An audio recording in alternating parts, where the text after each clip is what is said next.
소망이 넘치는 새벽 묵상 3월 6일 어제가 아닌 지금의 신앙 요나서 3장 1절에서 10절 말씀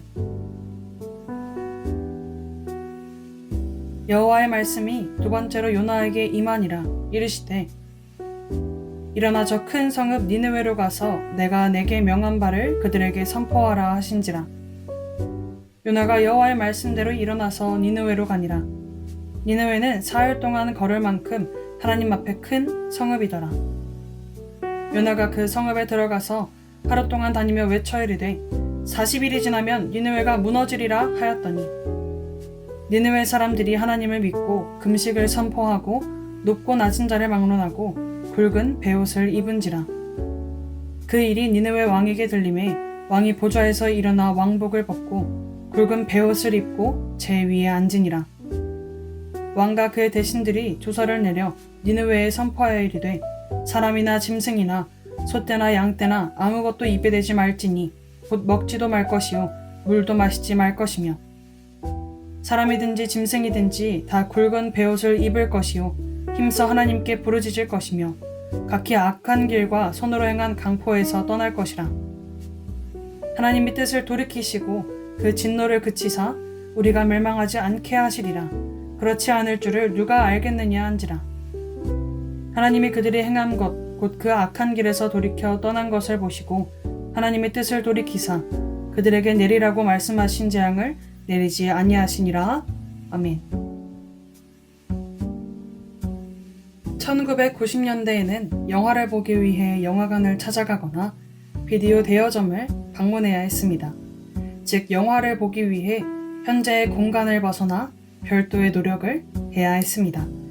그런데 오늘날은 그렇지 않습니다. 스마트 기기와 OTT 플랫폼 등을 통해 보고 싶은 영화를 지금 머무는 공간에서 바로 시청할 수 있습니다. 이처럼 그땐 그랬는데 지금은 아닌 이전과는 확연히 달라진 상황이 성경에도 나옵니다.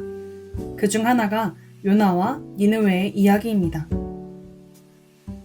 오늘 본문에서 요나는 니느웨에게 회개하라는 하나님의 말씀을 전합니다. 그런데 요나에게 니느웨는 자기 민족을 말살한 원수의 나라였기에 마지못해 복음을 전합니다. 여기서 반전이 일어납니다. 그 메시지를 듣고 니느웨 사람 대다수가 회심한 것입니다.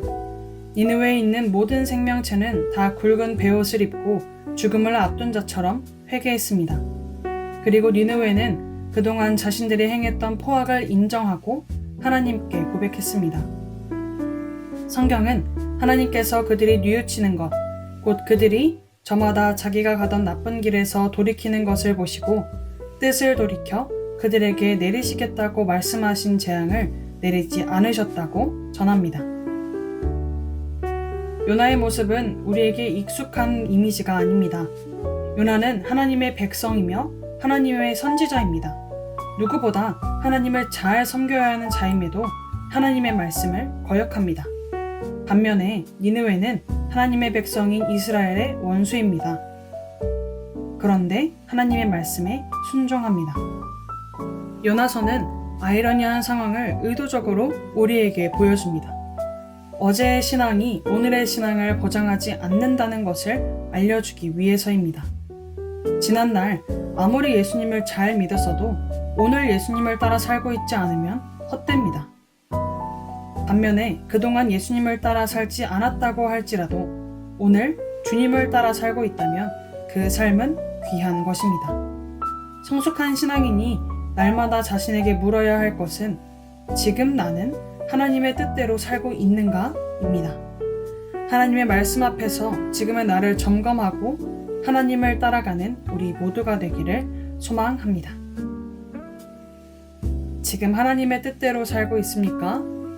오늘의 기도. 하나님, 우리를 사랑해 주셔서 감사합니다. 지난 삶을 회개하고 이 순간 주의 뜻을 발견하여 순종하기 원합니다. 하나님의 뜻대로 살도록 인도하여 주시옵소서. 그리하여 우리의 삶을 통해 예수님의 사랑과 선하신 뜻을 나타내게 하옵소서. 예수님의 이름으로 기도합니다. 아멘.